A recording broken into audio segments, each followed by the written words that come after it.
Good morning, everyone. Welcome. It's another week of FPC Radio Live. That's right. It is November the 13th, 2023, and we almost got 10 weeks of the NFL season in the books. And let me tell you, John, there are a lot of spectacularly mediocre teams this year. Look, I mean, we're halfway through the season, and there is not one dominant team in this league, in my eyes, and what we saw yesterday was proof of that. We're getting, mediocre quarterback play across the board. The elite guys aren't necessarily living up to that overly elite bill, and I think there's a lot of guys out there that have been overhyped coming into the season, particularly a team down in Jacksonville who again I thought was as obvious of an exposure waiting to happen as I thought there could be. 49ers absolutely dominated that game. The Ravens stunk, the Bengals might have lost some of that momentum that they were carrying going into it, although perhaps they lost to the future MVP in CJ Stroud. So, John, a lot of stuff happening this week and a lot of things. The only non-surprising thing was the Patriots lost again. Yeah, in a boring fashion, which makes them boring. Nearly impossible to watch, right? I mean, if you're bad, but you're fun bad, where maybe you have a few players that are worth watching, then you can kind of maybe live with it a little bit. But when you're being beat by the Colts 10-6 and you're averaging 14 points per game, there's really nothing there. I mean, a week ago, I was talking about Ravens-Bengals AFC Championship game in late January, and they both lost at home as 7-point favorites, although I picked the other teams to cover. I didn't think they would lose those games. I figured they'd find a way to win. Yesterday, you had 5 games end on a final play field goal, which has never happened in the history of the league, which is pretty amazing. You look at what we talked about last week was the standalone games. They didn't disappoint. They were worse than we expected. Yeah. Thursday night, 16-13 Bears. Sunday morning, 10-6 Colts over the Patriots. And then last night, 16-12 Raiders over the Jets. The 6 teams combined for 73 points, which is only 3 more points than the Dolphins scored against the Broncos in week 3. So it was just bad football. Maybe the Bills and Broncos will give us something tonight. But yeah, there's just a lot of mediocrity in the league right now. And trying to pick the Super Bowl is difficult. And you know what? 2 teams that were on bye weeks probably sat back laughing, winning the argument without even speaking. The 2 teams that met the Super Bowl a year ago had good weeks, Philadelphia and even more so Kansas City, who saw a lot of the other perceived superpowers in the AFC lose. Yeah, the only problem for them is they're not the Kansas City of the last couple of years. They have a really good defense, but their offense is, and I'm looking at, we were talking about this before we went on the air. I'm looking at the landscape of the quarterback play in this league and kind of just the raw statistics, nothing too advanced or in depth or anything like that, but just kind of looking at the raw statistics, and they're all the same. They're all the same, 1 through 12, essentially, flip a coin, except sadly, the only one actually, I'm looking at attempts. So I thought this was through yards. Hold on, let me go back to yards. I was going to say the only one in the top 10 that stuck out was Mac Jones because he has 10 interceptions. But if you go by the top 10, 12 yards throwers, I mean, you could go as far as top 15, 16 quarterbacks in terms of how many yards you've thrown. They're all the same. They're about 15 to 18 touchdowns and about 5 to 9 interceptions each. It's all in the same. That includes Patrick Mahomes, folks. He's not an alien, okay? Like he's just like everyone else in this league because, well, you have some good, you have some bad, but you have a lot of just mediocre quarterback play, and we're seeing that. The guys that are standing out are just now starting to get a little bit more of that national attention. I'm talking about CJ Stroud. And it's crazy to think, but John, Sam Howell leads the league in passing yards right now. Sam Howell. Actually, he won me a fantasy football game yesterday, so I'm pretty happy with him. So good for you, Sam. Biggest fan right here. You got my jersey on the way. Ryan Fitzpatrick's younger brother, right? Yeah. Sam Howell, because he's streaky. He'll have huge games and he'll have some bad games. But you know what? Again, not necessarily a really good team, but at least entertaining to watch with Sam Howell. He's kind of got that gunslinger mentality. He can also run. a little bit. I remember when I believe he was a junior at North Carolina, there was talk of him being a very high first-round pick. He had a bad senior year, dropped all the way to the 5th round. Sometimes you take a chance with a player like that who just had an off year, or maybe there was a coaching change or coaching decisions or not much around him. But yeah, you look at the quarterback play, like you said, Ian, and I'm a big, touchdown interception ratio guy. And maybe because Aaron Rodgers and Tom Brady are two of the all-time greats at that. Brady, when he won his MVP, one of his MVPs in 2010 had a 9-to-1 touchdown to interception ratio. Rodgers in 2020 was nearly 10-to-1 touchdown to interception ratio. That's absurd. Yeah. You're not seeing that from anyone now. Now you're seeing like 2-to-1, which is not real good. Like you said, if someone has 17 touchdowns and 8 interceptions, that's good. That's not great. Yeah. It's certainly not indicative of someone who's on goat pace. Let's put it that way, folks. No. If you can't tell by now, I'm being a little snarky today because I just it's this season actually it's almost the fact that Brady. Well, look, I feel like you put Tom Brady on a team like the 49ers, they're undefeated right now. So or maybe they have one loss with that team. That's just what I believe, well, but. They could be undefeated with Brock Purdy if Trev Williams hadn't missed 3 games. Yeah, right. I'm not being hyperbolic here. I am pushing him for league MVP. If you ask Brock Purdy who's the MVP of the 49ers offense, it's Trev Williams. And San Francisco's offense, when healthy, is by far the best in football. Look, 35 points a game when they have all their weapons. And look, I mean, I'm not. It sounds ridiculous, but it's really not something I'm willing to argue against because, at the end of the day, it's. Who is the MVP of the league? And, again, there's going to be some holdouts that are still up there screaming Patrick Mahomes. But aside from his team's record, you can't make one convincing case to me that he is the MVP of this league. There is none. He doesn't lead the lead in touchdown passes. He doesn't lead the league in yards. He's not leading in passer rating and QBR, none of those things. In fact, John, I think the only quarterback right now that is truly worthy and should be in the front running space is a guy that I brought up 2 weeks ago that people are just now starting to, and I'm not taking credit for it because people obviously knew about CJ Stroud, but I talked about his MVP candidacy 2 weeks ago, and the last 2 weeks have only further cemented that. I mean, you have 2 big late game winning drives, and here's the thing, John. The reason he had an and this is where people will point to, but I'll counter and say that this is indicative of great quarterback play. He makes a bad mistake and gives them the other team a chance to come back and make it a game. Okay, with that interception, only a second interception of the season. What does he do? Forgets all about that, goes out and gets the opportunity to go back and win that game. And what does he do? Wins the game. That's great quarterback play. Like if this is a guy who had thrown 10 interceptions this season, that late game interception is troublesome. This is a guy who's turned the ball over twice, throwing the ball. I'm not worried about that interception at all. If anything, like I said, his ability to bounce back only further cemented kind of what he has going for him right now. And I think you can make as strong a case of any that he is the MVP of this league.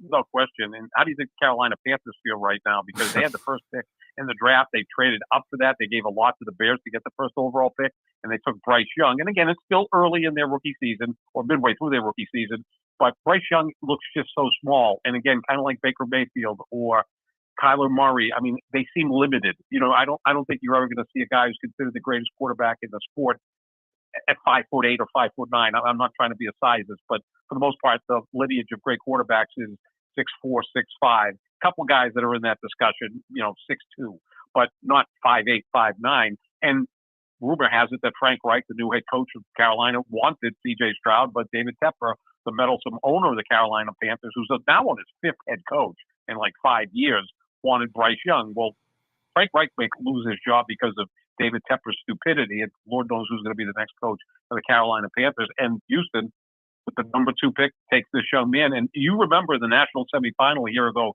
against Georgia. He was spectacular against what was essentially an NFL defense. Yep. Right. So at that point, you could say, okay, this kid can step up in big games. It's the Philadelphia really Eagles defense. You kidding me? It is the Philadelphia Eagles defense. Yeah, not stupid Philadelphia. I just keep drafting those guys from Georgia. Get Georgia, Alabama, and LSU guys, and you'll be just fine. But yeah, he was great in that game.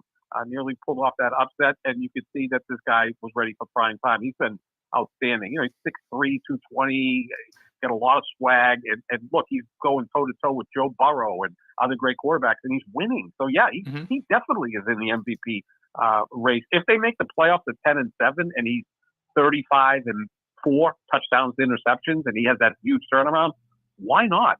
Absolutely. Well, like I said, I mean, who else is better? Whose case are you going to make? I mean, I was a big, you're going into the season, I thought Lamar Jackson was going to have a game, but he's had great moments. But then things like yesterday, where it's like you have some late game turnovers, you don't necessarily seize the moment, and that's crazy. But if you think about it, I mentioned Howell leads the league in yards.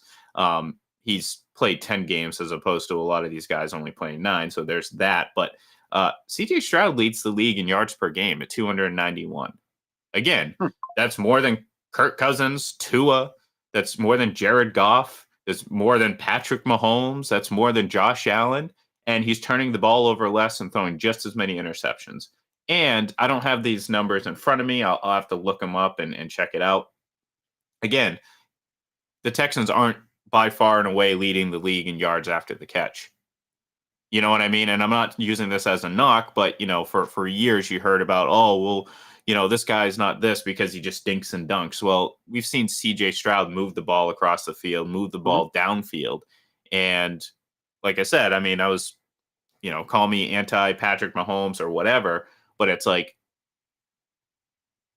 I don't have as much confidence in him having to throw tight window down the field passes if need be as much as I do someone else. You know what I'm saying? Like, Patrick Mahomes is great. Don't get me wrong, but don't try to misrepresent who he is, i.e. the MVP of this league right now. He's not. It's CJ Stroud. And like I said, I don't think there's any question. This isn't just him, in my opinion, John, just entering the conversation. This is him leading the conversation. It should be. Mm-hmm. It should be. There's no doubt about it. So they were awful last year. They were awful the year before. Yep. They've got a new coach who I love, D'Amico Ryans. I think you're going to see more and more the former players become head coaches. They've had success, right? Like Dan Campbell's a former player, Ron Rivera, Kevin O'Connell. And by the way, Kevin O'Connell deserves some credit or some love for potentially being coach of the year. They were 1-4 and looked like they were tanking, and he's won 5 straight with Minnesota. We know Mike Grable, former player. That's why I think Gerard Mayo may be the next Patriots head coach, because those guys can kind of walk in the room and command the team, right? The team's going to listen to these guys because they battled in the trenches. But as far as CJ Stroud, absolutely. I mean, he's just right now, if you're a Houston Texans fan, you have your head coach and your quarterback, and now you fill in the pieces around them. They're going to contend for years and years and years with that quarterback. He has just been that great. And it's not just putting up numbers, right, Ian? It's winning games, coming from behind, exactly. Doing it on the road against an elite team. I mean, that's so impressive. Well, and that's and that's the thing, and these are things that you can't quantify with a passer rating number or insert whatever word salad, letter salad that you have, some sort of combination of something. You can't account for not every touchdown is created equal. I don't know, people are like, oh, they're all 6 points. No, I get that. I understand the math, but hear me out. Throwing a touchdown down 3 scores isn't impressive to me. Throwing it in crunch time or or let's say leading a drive, because again, for years we heard knocks about, oh, well, Adam Vinatieri won those games for the Patriots. Oh, he kicked the ball all the way down the field, got him in position, and then scored 17 points or 24 points or what have you. It's just a silly argument. It shouldn't even be worth your time, honestly. But I get sucked into it. But the reality of it is, doing those drives, having those moments, in those big moments, is not easy. And that's why I always said that, when people were hyping up Deshaun Watson a few years ago, he's like, oh, he led the league in passing, this, that, and the other. I'm like, I don't care. He was on a Texans team that was 4-12. Like, leading the league with almost 5,000 yards passing, but only winning 4 games and going 4-12 does not move me whatsoever. Like, not whatsoever. It has nothing. Like, I look at it as, okay, great, you're on a losing team, so you're compiling numbers. Good for you. So, is it surprising that, well, maybe he's not quite, he had a good second half yesterday. I'll give him credit for that. The Browns won that, I'm sorry, the Browns were very, I guess, explosive or whatever you want to call it. But the reality of it is he's had an up and down season. Certainly not worth the price tag that he was given. But to me, I was never moved by that. So when do you have these drives? When do you have these moments? Is it when you're down? Is it when you're, facing a tight situation? Or is it when you just have nothing to lose and you're down, and when you're down however many points, you know what I mean? Like that stuff just doesn't move me. So what CJ Stroud is doing is impressive. Yeah, Dak Prescott's been famous for a lot of empty calories, right? Empty stats. Matt Stafford and Calvin Johnson, look, both phenomenal players. But Calvin Johnson, as great as he was, a lot of catches and yards when the Lions were down 27 points. And at the end of the game, he'd have 9 catches, 142 yards and a touchdown and say, well, this guy's the greatest receiver ever. But it was done in a lot of, junk time. And there was even a play in the Patriots game yesterday, which not to get into them, but they had the ball at their own 48 with 2 seconds left in the second quarter, and they throw like a short pass to Pop Douglas, who gets 30 yards.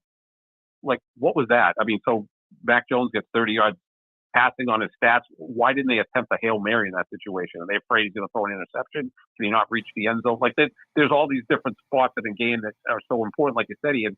If your team's down 17-10 late in the second quarter and you engineer a drive that gets you a touchdown, that's a huge drive, right? Because 17-17 is a lot different than 17-10 at the half, especially if the other team is getting the opening possession of the third quarter. That's a huge drive. That gets you right back in the game. So you can have a huge drive in the second quarter. You can have it in the third quarter. A lot of it has to do with when it occurs during that game. And that's so important with what a quarterback has to do. The quarterback, too, has to just keep you in the game, right? Like, you can't make that break-backing mistake that ends up derailing you, and all of a sudden you're down 4, now you're down 11 because of a pick six. You can't have that. Right. or the interceptions, in the red zone. It's Mac Jones. Yeah. No, I mean, look, they were there to win the game, and he did what he does a lot of. And look, I mean, and this is a tough thing because I think a lot of things are true, especially with Mac Jones and this Patriots team. I think he was put in an impossible situation, having to deal with what he dealt with last year. I thought they had better talent around him. I think they have pretty decent talent. The reality of it is, he's just not good enough. And whether that is a product of his confidence being broken or just him not having the ability to elevate his game, I don't know. But the reality of it is, and in my eyes, I just look at it, and I said it yesterday, I don't know what the solution is, and I don't even know if I necessarily want them to win games at this point. Take a swing at a high draft pick. There's no guarantee, but I'm not sure if I necessarily want to see Mac Jones anymore. I just don't need to see anymore. There's been too many situations like that. That interception was one of the worst throws I've ever seen in my life, and that's after he almost did it earlier in the game, not too long before that, in almost an identical situation. So, do I think it's entirely on Mac Jones? No. Do I think the Patriots have unfortunately dealt with some bad injuries this year? Yep. Have they dealt with some poor coaching? Absolutely. Poor quarterback play, no doubt about it. But look, this team is lacking a lot of talent. I'm not. Yeah, and Joel, I agree. That's why I'm not trying to put it all on Mac, but sometimes bad decisions, John, are not tied to the people around you. You know what I mean? Like, you can still make great decisions with bad players and you can understand that, okay, you're being held back by the people around you. Max made some really terrible decisions regardless of who's on the field. And like even that interception again, Mike Gesicki was wide open. You make a good throw there, that's a touchdown. Easy. We're not talking about like trying to fit it into a guy that's, this isn't Tyquan Thornton a couple weeks ago doing a tap number to break out of his route. Remember that? Where he took like 25 steps to come out of an out route. And that's a problem on the receiver. I get that. I understand that. I'm not blaming Mac for, that ball almost being picked off or not being completed, because that's on the receiver. In this situation, and in situations prior to this, it hasn't been on the receiver. So he's just making poor decisions, and it's a habit. It's a habit that's really been, repetitive. Every week there's a couple really head scratching throws, and it's like, John, every single time this team starts to drive or build something, you just know in the back of your mind there's going to be a back-breaking interception or turnover, some sort of fumble, and not just unfortunate fumble, but one of those fumbles where you're sitting there watching the guy come off the edge, and you can see the hit and fumble occur 5 seconds before it happens, and you just know. It's like you get up and go get a drink. You're like, all right, it's going to be a sack fumble. You walk away, and then 2 seconds later, you hear the announcers, sack, fumble, and you're like, all right, I saw it. Mac didn't, but I did. The thing about Mac Jones is, we knew that his tangibles were somewhat limited. Not the greatest athlete, okay arm, I think a weak arm, whatever. But we were sold that the intangibles were off the charts, right? Very heady player, great decision maker, leader, all of that stuff. We've seen none of that either. Like his mechanics are horrible. He's throwing off his back foot as if he's Mahomes or Aaron Rodgers. Well, he's not. Those guys can get away with it because they have exquisite arm talent. I know you hate that term, but Mac doesn't. Aaron Rodgers does. Aaron Rodgers does. I do believe he does have the best arm talent I've ever seen, even more so than Mahomes, because he's more accurate. Look, much more accurate. Much more than Mahomes. He's far more accurate. Yeah. He has I think a stronger arm. I mean, this idea that Mahomes has like this cannon, it's like, look, Josh Allen has the cannon. Right. Like Josh Allen's the guy with the whoa. Yeah, exactly. I want to go to the carnival with that. I want to go to the carnival with that guy. He's going to throw the ball through the building. But yeah, so we haven't seen that with Mac. And the thing that was so, again, we'll bring up Brady. What the hell? Why not? I'll try to cheer you up. But the thing about Brady, and I want to compare some of these quarterbacks to pitchers. The pitcher that reminded me the most of Brady, or Brady reminded me most of a pitcher, Greg Maddux. Greg Maddux to me is one of the. You're going to say Nolan Ryan. No. Well, in terms of longevity, yeah, absolutely. Still throwing no-hitters at 46, and is Brady winning Super Bowls at 43 or whatever, and still playing at MVP level at 45. But in terms of Greg Maddux, because like Greg Maddux, 92, 93, if he needed to be, but his delivery was the same every single pitch. His mechanics were perfect. Same with Brady. Seriously, Brady like loses mechanics. If Never. He did, he'd like snap out of it after one throw. Well, he was just impeccable, and that's what made him the greatest quarterback ever, among a lot of other things. And again, he had a strong arm. I always push back on the notion he didn't have a strong arm. Joe Montana didn't have a howitzer either, and he did okay. They both had perfect arms in terms of their delivery, their touch, their accuracy, and their mechanics. That's how they got to the level they got to. Well, and it's actually, I was going to make a comment about this yesterday, and one of the things that if you ever watch Brady, no matter what, whether he gets hit, doesn't matter. Like his eyes never leave downfield, and right. you saw that with C.J. Stroud, and this was one of the things that really stood out to me was like, as he's running around the field, he's constantly looking downfield, no matter what. Doesn't matter which direction he's running in, if he's getting hit, if he's whatever, he's always got his eyes downfield. And that's what Brady would do. And again, if you're gonna mirror any player at the quarterback position, you mirror Tom Brady, because he was the Tommy Mansky of quarterbacks. I mean, anyone who gets that reference is probably in their 30s and older, but the reality of it is anyone who is that age remembers those ridiculously silly promo videos where it's like, the first baseman fielding a ground ball, taking like 6 very rigid like moves to throw the ball, but it was meant to show the mechanical aspect of it, and that's exactly what it is with Brady. So it's like I said, it's you don't have that right now. Like I said, I mean, those rushing to anoint the next guy. I mean, again, to me, it's silly because you got to let these guys' careers play out. It may seem like I'm being harsh on a guy like Mahomes, but the reality of it is, if you're going to call him one thing, I'm gonna treat him like that and critique him that way. And of course, that's going to come out very good on my end because I got a lot of things to critique. But the reality of it is, these are all young quarterbacks for the most part. Some of them are pretty good. Some of them are mediocre, and some of them have great moments. Is it the golden age of quarterback play? Absolutely not. I saw someone tweet that the other day, and I thought, okay, I get it. They're probably under 20 years old, and I'm not saying that as an insult. I'm just saying that as okay, I understand why some people believe that, because, well, people are enamored with the athleticism, and the reality of it is that doesn't equate to good quarterback play, or great quarterback play, rather. It's just it's a good trait to have in this era of the NFL. But at the end of the day, John, and I've said this over and over and over again, give me an elite pocket passer over an elite athlete at quarterback 100 out of 100 times. Because at the end of the day, generally, if you're stuck in the pocket, and I'm not saying forced in the pocket, but if you're sitting there winning the battle from inside the pocket, I think that's a much greater sign of great quarterback play. Because eventually, John, and we're seeing it a little bit now this year, running around and playing backyard football is not sustainable. And what's going to happen next year if say the Chiefs don't add the dynamic talent at wide receiver and Travis Kelce gets a year older? I mean, they're already taking a kind of a big step back.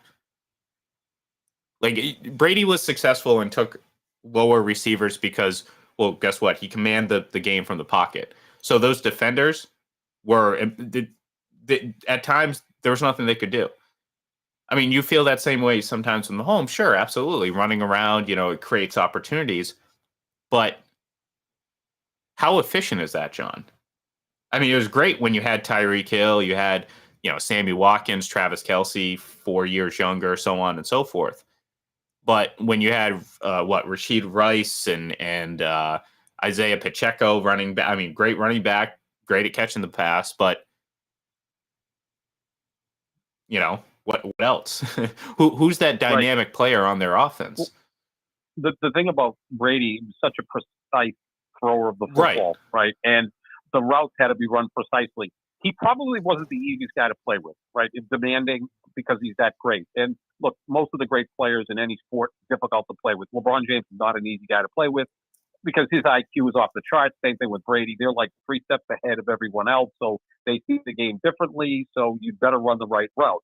So when he had his receivers, they may not have had to be the most talented guys in the world, but if they could run those precise routes, they would hook up. That's why Randy Moss was so productive here, because he had everything. The great physical gifts and the great mental gifts, and we saw what happened when those guys were together. So, commanding things from the pocket, that's sustainable, right? So Brady, 45 years old. Like, you're not going to be running around trying to make plays at 45 years old when you got Micah Parsons or T.J. Watt or Myles Garrett or Nick Bosa chasing you down. Well, you know what? They're faster than you. Well, the reason you're they're there, hurt you. The reason you're there to make plays at 35 years old is because you didn't spend your time running around. That's the thing. So it's like whenever people were like, oh, it's only a matter of time for Mahomes to break his records. Well, yeah, he's going to have to. This was the funny thing. And this is why it's so ridiculous. And I hope more people kind of see how silly it was. All the fodder we heard the last year or so about what he's going to do. It's like, I had someone suggest, what happens if Mahomes wins 5 Super Bowls, but throws 5,000 more career yards than Tom Brady? I'm like, do you understand what he's going to have to do just to come close to matching Brady's numbers? He's going to have to average close to 300 yards a game for the rest of his career, i.e. another 12 to 14 seasons, John. Mm-hmm. He's averaging 261 right now. That's not going to do it. So it's like, guys, relax. Let's let the kid have his career play out. Let's stop anointing the next cool looking player as the greatest of all time, because ultimately you're going to be disappointed. And at the end of the year, or at the end of the day, it's going to fall short.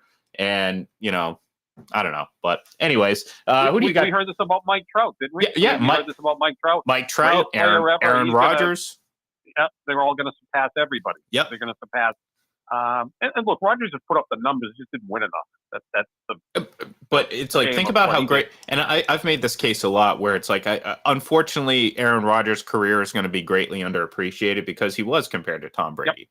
Yep. Like, which isn't fair to any quarterback. This really is a guy who won 3-ish MVP. Okay, he won 4. He won 4. Would have won a 5th this year. Oh, yeah. Right. Well, I'm telling you, the way quarterback play is now, and with that defense, he would have been in contention. Honestly, probably. They wouldn't be 4. They wouldn't be 4 and 5. They'd probably be 4, 6 and 3. Yeah, they would have won last night if he was a quarterback. I mean, I would think. I mean, it's not a real giant leap to say that, but yeah. Look, they're all going to look.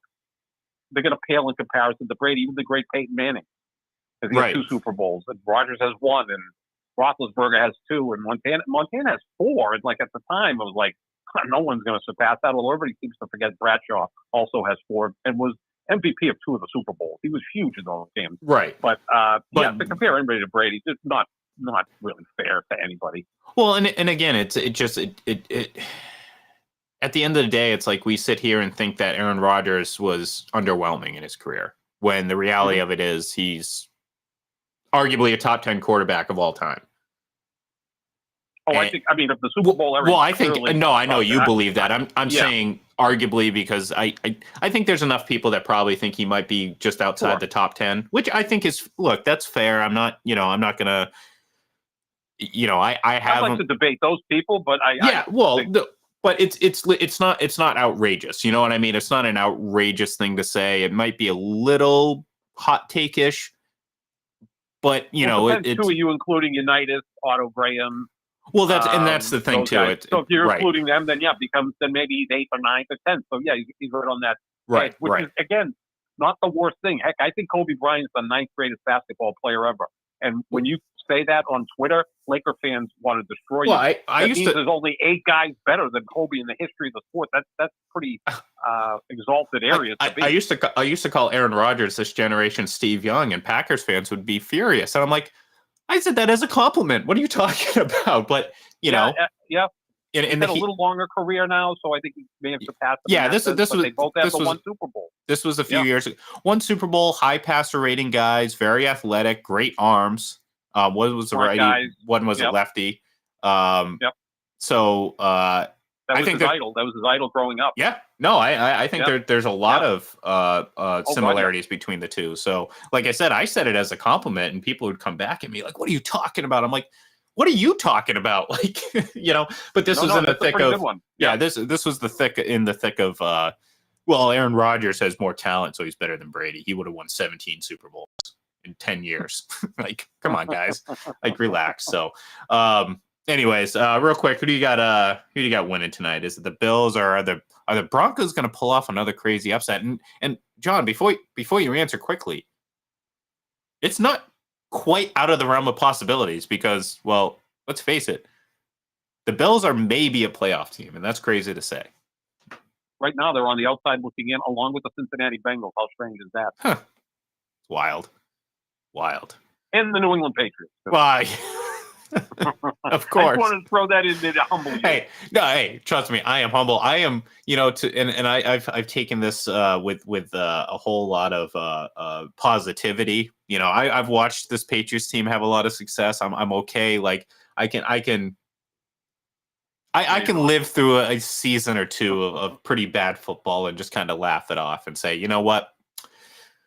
At least I'm not stressing out, because for 20 years it was live or die every single weekend. So if you keep losing and you get C.J. Stroud, if there's a C.J. Stroud in the next draft, then it's well worth it. Well, I don't know if there's a C.J. Stroud in the next draft. We'll have to see. I was kind of hoping the Nick Caserio and the whole Patriots gang was still in Houston, so maybe we can coax them into into Nick trading. Caserio for Mac Jones. Yeah, there you that go. Would work well. Oh, I think the commissioner would step in, kind of like what they did with Chris Paul going to the Lakers.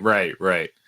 Oh boy, but anyways, that's gonna do it for us here today. We'll be back tomorrow and we'll recap the Broncos' victory over the Bills. See what I did there? Yeah.